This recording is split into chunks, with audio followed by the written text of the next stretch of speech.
ওয়ালা তামুতুন্না ইল্লা ওয়া আনতুম মুসলিমুন। পরিপূর্ণ মুসলমান না হয়ে হে ইমানদাররা তোমরা মৃত্যুবরণ কইরো না। আল্লাহ রাব্বুল আলামিন বলেন পরিপূর্ণ মুসলমান যেদিন হইবা ওদিনই তোমরা মৃত্যুবরণ কইরো। তাইলে প্রকৃত মুসলমান কাকে বলা হয়? আমরা আসলে নামের মুসলমান, কামের মুসলমান না। আমরা নামের ইমানদার কিন্তু প্রকৃত ইমানদার না। কবি বলেন हम मुसलमान हैं मगर हम में मुसलमानी नहीं, हम में ईमान है मगर हम मोमिन कामिल नहीं। আমরা হলাম নামের মুসলমান, বাপ দাদা মুসলমান, পরদাদা মুসলমান, এজন্য আমরা মুসলমান, কিন্তু প্রকৃত মুসলমানই আমাদের মধ্যে নেই। हम में ईमान है मगर हम मोमिन कामिल नहीं। আমরা নামের ইমানদার বটে কিন্তু আমাদের মধ্যে প্রকৃত ঈমান নেই। এজন্য পরিপূর্ণ মুসলমান হতে হবে। মুসলমান কাকে বলা হয়? মুসলমানি বুয়াদ গর্দান নিহাদান। মুসলমানি হলো ইসলামের সামনে নিজের মাথাটাকে নত করে দেওয়া, অর্থাৎ ইসলাম যা বলবে আমি তাই শুনব। আমার কোনো ইচ্ছাধিকার থাকবে না, আমার কোনো আশা আকাঙ্ক্ষা থাকবে না, আমার কোনো খায়ের থাকবে না। ইসলাম যেটা বলবে আমাকে সেটাই শুনতে হবে। এটার নামই হলো মুসলমানি। তাইলে আমাদেরকে প্রকৃত মুসলমান হইয়া এরপরে মৃত্যুবরণ করতে হবে। আমাদেরকে প্রকৃত মুসলমান হইয়া এরপরে কি করতে হবে? মৃত্যুবরণ করতে হবে। মুসলমান ভাইয়েরা রে আমার, তাহলে প্রকৃত মুসলমান কবে হব? কিন্তু মৃত্যু তো এমন একটা জিনিস যেটা নির্দিষ্ট বস্তু, এমন একটা বস্তু মৃত্যু। পৃথিবীতে কত ভয়ঙ্কর, কত প্রভাবশালী বাদশারা এসেছিল, কত প্রভাবশালী বাদশা এসেছে গেছে, এমন কত লোক এসেছে যারা আল্লাহকে অস্বীকার করেছে, জান্নাতকে অস্বীকার করেছে, জাহান্নামকে অস্বীকার করেছে, কিয়ামতের ময়দানকে অস্বীকার করেছে। কিন্তু এমন কোনো লোক এই পৃথিবীতে এখনো আসে নাই যে মৃত্যুকে অস্বীকার করেছে। মৃত্যুকে কেউ অস্বীকার করেছে পর্যন্ত? করে নাই। মৃত্যু অবধারিত। পৃথিবীর সকল প্রাণীর মৃত্যুর স্বাদ আস্বাদন করতেই হবে। আল্লাহ রাব্বুল আলামিন বলেন কুল্লু নাফসিন যায়িকাতুল মাউত। পৃথিবীর সকল প্রাণীর মৃত্যুর স্বাদ আস্বাদন করতে হবে। এই মৃত্যু থেকে বাঁচার কোনো উপায় নাই। এই মৃত্যু সব কিছুর হবে। এই পৃথিবীটাও একদিন ধ্বংস হয়ে যাবে, এ আসমান জমিন ধ্বংস হয়ে যাবে, নক্ষত্রগুলা ধ্বংস হয়ে যাবে, সকল মানুষ ধ্বংস হয়ে যাবে, গাছপালা তরুলতা পাহাড় পর্বত সব কিছু ধ্বংস হয়ে যাবে। একমাত্র বাকি থাকবে আমার আল্লাহ। আল্লাহ রাব্বুল আলামিন বলেন কুল্লু মান আলাইহা ফান ওয়া ইয়াবকা ওয়াজহু রাব্বিকা যুল জালালি ওয়াল ইকরাম।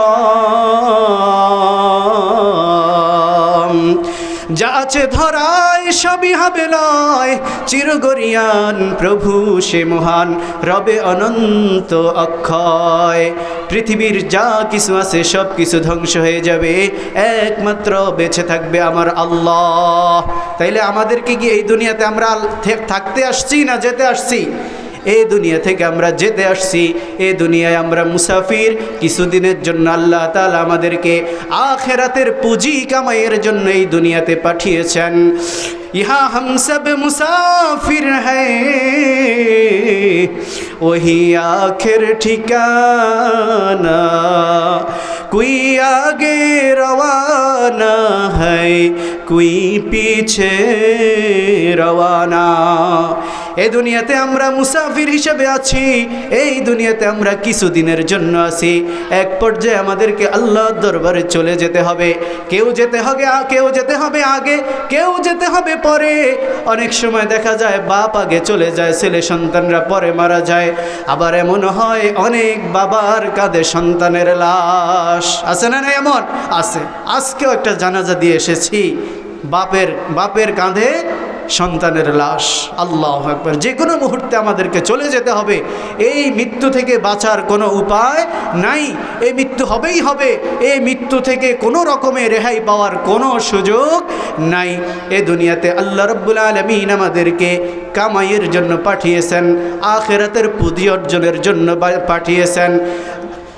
বিশ্বনবী মুহাম্মদ মুস্তাফা সাল্লাল্লাহু আলাইহি ওয়াসাল্লাম বলেন, দুনিয়া মাজরাতুল আখিরা, এই দুনিয়াটা হলো আখিরাতের শস্যক্ষেত্র। অর্থাৎ এই দুনিয়াতে আমরা কামাইয়ের জন্য এসেছি, এই দুনিয়াতে আমরা চিরস্থায়ী থাকার জন্য আসি নাই। এই দুনিয়াতে আমরা যা কিছু কামাই করব আল্লাহ রাব্বুল আলামিন আমাদেরকে তাই আখিরাতের ময়দানে দিবেন। আল্লাহ রাব্বুল আলামিন বলেন, ওয়াল ওয়াজনু ইয়াউমাইযিনিল হাক্কু ফামান সাকুলাত মাওয়াজিনুহু ফাউলাইকা হুমুল মুফলিহুন ওয়া মান খাফফাত মাওয়াজিনুহু فأولئك الذين خسروا أنفسهم بما كانوا بآياتنا يظلمون। ও মুসলমান ইমানদাররা রে আমার, কিয়ামতের ময়দানে আল্লাহ রাব্বুল আলামিন মিজানের পাল্লা দাঁড় করাবেন। যার আমলনামা ভারী হবে আল্লাহ রাব্বুল আলামিন, যার আমলনামা ভারী হবে তার ডান হাতে তার আমলনামাটা দিবেন। আর যার আমলনামা খারাপ হবে আল্লাহ বলে যার আমলনামা ভারী হবে, যার আমলনামাটা বেশি হবে, যার নেকের পাল্লা ভারী হবে সেই হবে কিয়ামতের ময়দানে সফল কাম। আর যার মিজানের পাল্লায় যার আমলনামা খারাপ হবে, যার নেকের পাল্লা হালকা হবে, যার গুনাহের পাল্লা ভারী হয়ে যাবে, সে সেদিন ধ্বংসপ্রাপ্তদের অন্তর্ভুক্ত হয়ে যাবে। ও আমার মুসলমান ভাইরা রে আমার, এজন্য আমি যেটা বলতে চাই, এই দুনিয়াতে আমরা স্থায়ী থাকার জন্য আসি নাই, আমরা যাওয়ার জন্য এসেছি। হয়তো একদিন আগে যাব আর না হয় একদিন পরে যাব, কিন্তু যেতেই হবে। এই মৃত্যু থেকে পলায়ন করার কোনো সুযোগ নাই। মৃত্যু থেকে কেউ এই পর্যন্ত পলায়ন করতে পারছে? মৃত্যু থেকে কেউ পলায়ন করতে পারে নাই। মৃত্যু হবেই হবে, মৃত্যু আসবেই আসবে। আল্লাহ রাব্বুল আলামিন বলেন, কুল ইন্নাল মাউতাল্লাযী তাফিররুনা মিনহু ফাইন্নাহু মুলাকীকুম সুম্মা তুরাদ্দুনা ইলা আলিমিল গায়বি ওয়াশ শাহাদা।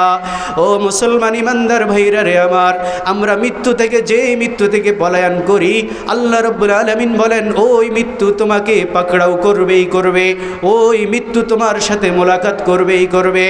ও আমার মুসল্লি ভাইরা আমার, ও আমার সম্মানিত মুসলমান ভাইরা রে আমার, আল্লাহ রাব্বুল আলামিন বলেন, আইনামা তাকুনু ইউদরিকুমুল মাউত ওয়ালাউ কুনতুম ফি বুরুজিম মুশাইয়াদা। মৃত্যু থেকে পলায়ন করে যদি তুমি সুদৃঢ় প্রাচীরের মধ্যে অবস্থান করো, সেখানেও মৃত্যু তোমার সাথে মোলাকাত করবে, সেখানেও মৃত্যু তোমার সাথে সাক্ষাৎ করবে। মরণ থেকে যতই পালাও মরণ তোমায় লইবে ঘিরি। যদিও সুদূর আকাশ পানে পালাও সেথায় লাগায় সিঁড়ি। আকাশের মধ্যে সিঁড়ি লাগায়া সেখানেও যদি আমরা পলায়ন করি, মৃত্যু আমাদেরকে পাকড়াও করবেই করবে। এই মৃত্যু থেকে বাঁচার কোনো উপায় নাই। মৃত্যু আসবেই আসবে। মৃত্যু কার কখন চলে আসে বলা যায় না, তবে নির্ধারিত একটা সময় রয়েছে আল্লাহ রাব্বুল আলামিনের খাতায়, আল্লাহ রাব্বুল আলামিনের জেহানে। আল্লাহ রাব্বুল আলামিন যেদিন আমাদের জন্য মৃত্যুর নির্ধারিত রেখেছেন, ঠিক সময় আমাদের মৃত্যু চলে আসবে। ওয়ালিকুল্লি উম্মাতিন আজাল ফাইযা জাআ আজালুহুম লা ইস্তাখিরুনা সাআতান ওয়া লা ইস্তাকদিমুন। পৃথিবীর সকল মানুষের একটা নির্ধারিত সময় আছে। ওই সময়টা যখন চলে আসবে, মালাকুল মাউত জানটা কবজ করে নিয়ে যাবে। এক মুহূর্ত এদিকে হবে না, এক মুহূর্ত সেদিকে হবে না, এক মুহূর্ত আগেও হবে না, এক মুহূর্ত পরেও হবে না। ঠিক নির্ধারিত টাইমে যখন মৃত্যু লেখা আছে, ঠিক তখন এই মৃত্যু হয়ে যাবে। সুবহানাল্লাহ।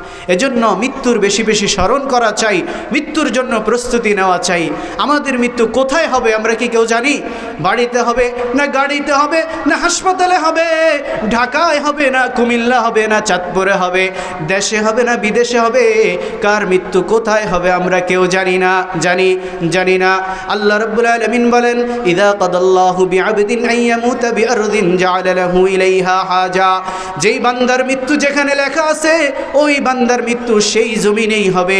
আল্লাহ তাআলা সেখানে তাকে নিয়েই যাবেন। মৃত্যু কার কোথায় আছে কেউ জানি আমরা? কেউ জানি না।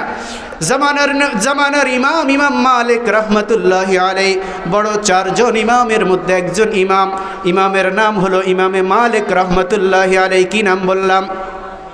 ইমামে মালিক রহমতুল্লাহি আলাইহি জামানার বড় ইমাম ছিল এবং সাথে সাথে উনি বড় মুহাদ্দিস ছিলেন। উনি জীবনের প্রায় সবটুকু সময় মদিনায় কাটিয়ে দিয়েছেন। জীবনের শেষ প্রান্তে আসার পরে উনি একটা নিয়ত করলেন, একটা খায়েশ করলেন, একটা ইচ্ছা করলেন যে আমার যদি মদিনায় মৃত্যু হয় তাইলে ভালো হবে। আমি চাই যে আমার মৃত্যুটা মদিনায় হোক। আমার মৃত্যুটা কোথায় হোক? মদিনায় হোক, কারণ মদিনাতে হলো জান্নাতুল বাকি। শত শত হাজার হাজার সাহাবাই কেরাম এই মদিনাতে শায়িত আছেন। বিশ্বনবী মুহাম্মদ মুস্তাফা সাল্লাল্লাহু আলাইহি সাল্লাম মদিনায় শায়িত আছেন। জামানার নবী, জামানার মুহাদ্দিস, জামানার ইমাম মালিক রহমতুল্লাহি আলাইহি অনেক বড় আশা করলেন, আল্লাহর কাছে দোয়া করলেন, আল্লাহ আমার মৃত্যুটা যাতে এই মদিনায় হয়, যাতে করে আমি এই মদিনায় শায়িত হতে পারি, এই মদিনার মাটিতে যাতে আমি শায়িত হতে পারি, বিশ্বনবীর মাটিতে যাতে আমি শায়িত হতে পারি। ইমাম মালিক রহমতুল্লাহ এটা চিন্তা করতেছেন। আবার ওই সময় হজের মৌসুম চলে আসছে। ইমাম মালিক রহমতুল্লাহ চিন্তা করলেন, হায় হায় রে, দলে দলে হাজিরা মক্কার উদ্দেশ্যে রওনা দিতেছেন হজ করার জন্য। ইমাম মালিক চিন্তা করতেছেন, জীবনে আমি কখনো হজ মিস করি নাই, এইবার যদি আমি হজে যাই তাহলে যদি মক্কায় আমার মৃত্যুটা হয়ে যায় তাহলে তো আমার আর মদিনায় দাফন হবে না, মদিনায় আর আমার কাফন হবে না, মদিনার মাটিতে শোয়া হবে না। আবার খুব চাহিদা যে উনি মক্কায় যাবেন হজ করার জন্য, মনকে মানাইতে পারতেছেন না। আর আল্লাহর কাছে দোয়া করতে, আল্লাহ আমাকে একটু জানাইয়া দেন না কবে আমার মৃত্যু হবে। যদি আমার মৃত্যুটা কিছুদিন পরে হয়, 2-1 মাস পরে হয়, তাইলে তো আমি হজ করে আসতে পারবো। আর যদি আমার মৃত্যুটা এখনই হয়ে যায় তাহলে আমি আর হজ করতে যাব না, কারণ আমার ইচ্ছা হলো আমি মদিনায় শায়িত হব, আমার ইচ্ছাই হলো আমি মদিনায় দাফন হব আমার। এ চিন্তা করতে করতে, আল্লাহর কাছে দোয়া করতে করতে উনি ঘুমায়া গেলেন। ঘুমের ঘরে হঠাৎ করে বিশ্বনবী আকায়ে নামদার তাজদার মদিনা দো জাহানের সরদার হযরত মুহাম্মদ মুস্তাফা সাল্লাল্লাহু আলাইহি ওয়াসাল্লাম স্বপ্নের ঘরে দেখা দিয়ে দিলেন। সুবহানাল্লাহ। ইমাম মালিকের স্বপ্নে বিশ্বনবী চলে আসছে। বিশ্বনবী আসার পরে ইমাম মালিককে মাত্র 5টি আঙ্গুল দেখালেন। কত আঙ্গুল দেখালেন? 5টি আঙ্গুল দেখানোর সাথে সাথেই ইমাম মালিকের ঘুম ভেঙে গেল। ইমাম মালিক ঘুম ভাঙার পরে পেরেশান হয়ে গেলেন, হায় হায় রে, আমার নবী বিশ্বনবী 5 আঙ্গুল দেখায়া কি বুঝাইতে চাইলেন? আমি কি আর 5 দিন বেঁচে থাকবো নাকি আমি 5 মাস বেঁচে থাকবো? যদি 5 দিন বেঁচে থাকি তাইলে তো হজে যাওয়া যাবে না, আর যদি 5 মাস বেঁচে থাকি তাইলে আমি হজ করে আসতে পারবো, আর যদি 5 বছর বেঁচে থাকি তাহলেও হজ করে আসা যাবে। কিন্তু বিশ্বনবী আমাকে 5 আঙ্গুল দেখায়া কি বুঝাইতে চাইলেন আমি তো কিছুই বুঝলাম না। ওই সময় জামানার সবচেয়ে স্বপ্নের ব্যাখ্যাকার ইবনে সিরিন রহমতুল্লাহি আলাইহির কাছে খবর পাঠালেন ছাত্রকে দিয়ে। ইমাম মালিকের ছাত্র ইবনে সিরিন রহমতুল্লাহি আলাইহির কাছে গেলেন। যাওয়ার পরে বলতেছেন, ইবনে সিরিন রহমতুল্লাহি আলাইহির কাছে গেলেন। ইবনে সিরিন রহমতুল্লাহি আলাইহির কাছে যাওয়ার পরে ইবনে সিরিন রহমতুল্লাহি আলাইহি বললেন, এই স্বপ্নটা কে দেখেছেন? ইবনে সিরিন ও ইমাম মালিকের ছাত্র বলতেছে, আমার উস্তাদ ইমাম মালিক রহমতুল্লাহি আলাইহি এই স্বপ্নটা দেখেছেন। সুবহানাল্লাহ। তখন ইবনে সিরিন ডেকে বলতেছে, তোমার উস্তাদকে গিয়ে বলবে, ও জামানার ইমাম, তুমি যদি এই বিশ্বের সকল জ্ঞানের অধিকারী হও, তুমি যদি জামানার বড় মুহাদ্দিস হও, কিন্তু জেনে রাখো এমন 5টা বিষয়ের জ্ঞান আছে, এমন 5টা ইলম এমন আছে যেই 5টা জ্ঞান আল্লাহ রাব্বুল আলামিন দুনিয়ার কাউকে দেন নাই। সুবহানাল্লাহ। পৃথিবীর সব জ্ঞান সব মানুষের থাকলেও 5টা জ্ঞান এমন আছে যেটা আল্লাহ রাব্বুল আলামিন পৃথিবীর কাউকে দেন নাই, কোনো নবীকে দেন নাই, কোনো ওলিকে দেন নাই, কোনো বুজুর্গকে দেন নাই। সুবহানাল্লাহ। এই 5টা জ্ঞানের মালিক কে? আল্লাহ। আল্লাহ রাব্বুল আলামিন বলেন, ইন্নাল্লাহা ইনদাহু ইলমুস সাআহ, ইন্নাল্লাহা ইনদাহু ইলমুস সাআহ। 1 নম্বর জ্ঞান হলো কিয়ামতের জ্ঞান। কিয়ামতটা কবে হবে কে জানে? বলেন, কে জানে? কিয়ামত কবে কায়েম হবে কে জানে? আমার আল্লাহ জানে। পৃথিবীর কোনো মানুষ জানে না কিয়ামত কবে হবে। সাহাবায়ে কেরাম রাসূলকে জিজ্ঞাসা করলো, ওয়ায়াসআলুনাকা আনিস সাআতি আইয়ানা মুরসাহা কুল ইন্নামা ইলমুহা ইনদা রাব্বি। হে রাসূল, কিয়ামত কবে হবে আপনি বলে দিন। আল্লাহ বলে, হে রাসূল, আপনি তো জানেন না, কিয়ামতের জ্ঞান একমাত্র আল্লাহরই আছে। ওয়ায়ুনাজ্জিলুল গায়থা, 2 নম্বর জ্ঞান হলো কখন কোথায় বৃষ্টি হবে এটা একমাত্র কে জানে? আল্লাহ জানে। দেখা যায় যে এমন খরা, এমন রোদ, হঠাৎ করে বৃষ্টি চলে আসছে, এমন হয় কি হয় না? এমন হয়। আবার এমন বৃষ্টি ধরেছে, এমন মেঘ ধরেছে, কিন্তু এক ফোঁটাও বৃষ্টি হয় নাই। এজন্য আল্লাহ রাব্বুল আলামিন বলেন 2 নম্বর জ্ঞান হলো ওয়ায়ুনাজ্জিলুল গায়সা, কখন কোথায় বৃষ্টি হবে আমি জানি, এই একমাত্র আমি জানি, আর কেউ জানে না। ওয়ায়ারহামু মা ফিল আরহাম ওয়ায়ালামু মা ফিল আরহাম, 3 নম্বর জ্ঞান হলো মায়ের পেটে কি সন্তান আছে, ছেলে আছে নাকি মেয়ে আছে, এটাও একমাত্র আমার আল্লাহ জানে। সন্তানটা কি নেককার হবে নাকি বদকার হবে, সন্তানটা কি সুস্থ হবে নাকি অসুস্থ হবে, এটাও একমাত্র আমার আল্লাহ জানে। ওয়ায়ালামু মা ফিল আরহাম ওয়া মা তাদরিনা মাযা তাকসিবু গাদা, 4 নম্বর জ্ঞান হলো মানুষ আগামীকালকে তার ভাগ্যে কি জুটবে, আগামীকালকে তার রিজিকে কি আছে, এটা একমাত্র কে জানে? আল্লাহ জানে। এমন অনেক সময় হয় ভাতের প্লেট সামনে থেকে উঠে যেতে হয়, আবার এমন হয় অনেক সময় আগামীকালকে ভাবছি অমুক কাজটা করব, আর করা হয় না। আগামীকালকে এই কাজটা করব, কিন্তু আগামীকালকে আমাকে কবরের যাত্রী হয়ে যেতে হয়। এজন্য আল্লাহ রাব্বুল আলামিন বলেন 4 নম্বরের জ্ঞান হলো ওই জ্ঞান যেটা একমাত্র আমি আল্লাহই জানি। ويعلم ما في الأرحام ويعلم ما تدري وما يعلم ما تدري। 4 নম্বরে হলো মৃত্যু কার, 5 নম্বরে হলো ويعلم ما في الأرحام وما تدري نفس ماذا تكسب غدا وما تدري نفس بأي أرض تموت।